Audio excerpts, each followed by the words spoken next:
Today I am going to discuss about what are wave functions and what are the restrictions on the wave function. So ஒரு wave function எடுக்கிறப்போ அது எப்படிலாம் இருக்கணும், வேறு என்னென்ன ரெஸ்ட்ரிக்ஷன்ஸ்லாம் இருக்குன்றதை வந்து பார்ப்போம். ஸோ ஃபஸ்ட்டு வந்து பார்த்திங்கனாக்கா state of a system, already இது நம்ம பார்த்தது தான். ஸோ ஒரு ஃபிசிக்கல் ஸ்டேட் ஆஃப் அ சிஸ்டம்னால் ஒரு ஆட்டம் இருக்குது, ஒரு மாலிகுல் இருக்குது, இல்லை ஒரு எலக்ட்ரான் இருக்குது, அது எங்கே இருக்குது, இல்லை என்ன வெலாசிட்டியில் சுற்றிட்டுருக்கு. ஸோ அதை பற்றி இன்ஃபர்மேஷன் வந்து உங்களுக்கு யார் கொடுப்பாங்கன்னா சை வந்து கொடுக்கும். ஸோ அப்போ சை வந்து either it's a function of X comma t in 1 dimension, இதே 3 டைமென்ஷனாக இருந்தால் psi of r comma t, ஆர்ன்றது x comma y comma z comma t, okay. இல்லை மூமெண்டத்தோட ஃபங்க்ஷனாக இருக்கலாம், or psi is a function of momentum comma t. So இந்த psi வந்து பார்த்திங்கனாக்கா ஒன்று ரியல் ஃபங்க்ஷனாக இருக்கலாம், இல்லை காம்ப்ளெக்ஸ் ஃபங்க்ஷனாக இருக்கலாம்.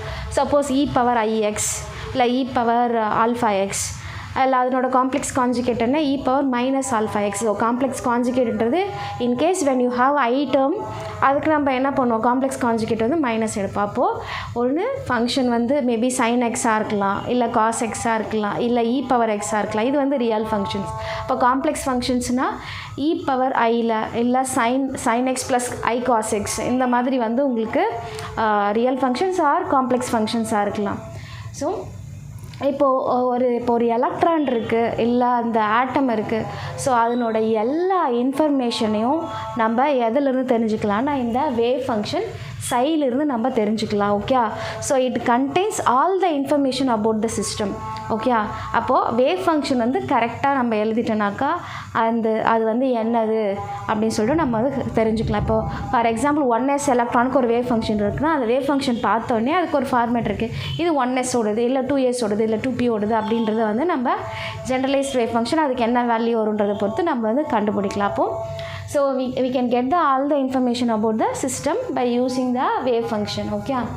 ஸோ இந்த வேவ் ஃபங்க்ஷன் சை வந்து என்னென்னா இது எதை மீன் பண்ணுதுன்னா வந்து ஆக்சுவலாக ஃபிசிக்கல் மீனிங் பார்த்தீங்கன்னாக்கா சைக்கு ஒன்றுமே கிடையாது. ஆனால் இந்த சை ஸ்கொயரை வந்து நீங்கள் எடுக்கிறப்போ அதுக்கு ஒரு மீனிங் இருக்குது, ஓகே. ஸோ அப்போது சை வந்து ஆம்ப்ளிடியூட்னு வச்சுன்னா சை ஸ்கொயர் வந்து இன்டென்சிட்டி, ஓகே.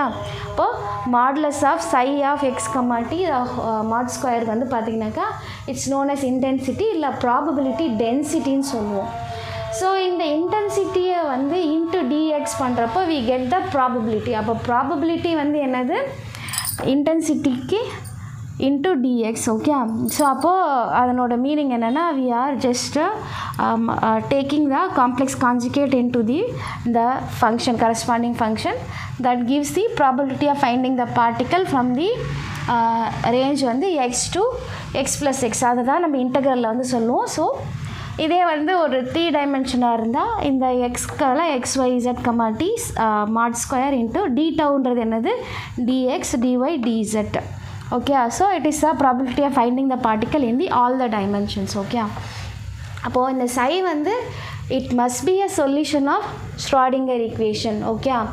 ஆல்ரெடி இந்த குவாண்டம் மெக்கானிக்ஸ் பாஸ்லேட்ஸ் இது வரும். So the wave function psi, அதனோட first derivative d psi by dx, அதனோட second derivative D square psi by DX square, இது எல்லாமே கண்டினியூஸ் இன் எக்ஸ். இப்போ சைன் எக்ஸ்னு இல்லை இ பவர் எக்ஸ்ன்னு எடுக்கிற, இல்லை இ பவர் 2xன்னு எடுக்கிற, ஃபஸ்ட் டிஃப்ரென்ஷியேட் பண்ணுறப்ப என்ன வரும் 2 இன்ட்டு இ பவர் 2xன்னு வரும். செகண்ட் டிஃப்ரென்ஷியேட் பண்ணுறப்ப என்ன வரும் 4 இன்ட்டு இ பவர் 2x. அப்போது அது வந்து அந்த ஃபங்க்ஷன் வந்து கண்டினியூஸாக இருக்கணும் in x, okay. And it should be finite and single valued for the all the values of நீ ஒரு எக்ஸ் வேல்யூ சப்ஸ்டியூட் பண்ணேனாக்கா அந்த ஃபங்க்ஷன் வந்து it should give me a one number, okay. And நீ எடுத்திருக்க சை வேவ் ஃபங்க்ஷன் வந்து நார்மலைசபிள்.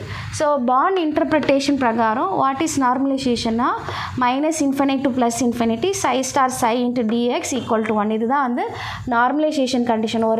ஒரு function வந்து நார்மலைஸ் ஆகாமல் கொடுத்துருக்காங்க, அப்போ இந்த கண்டிஷன் வச்சு நம்ம அந்த ஃபங்க்ஷன் வந்து நம்ம we can normalise it, okay.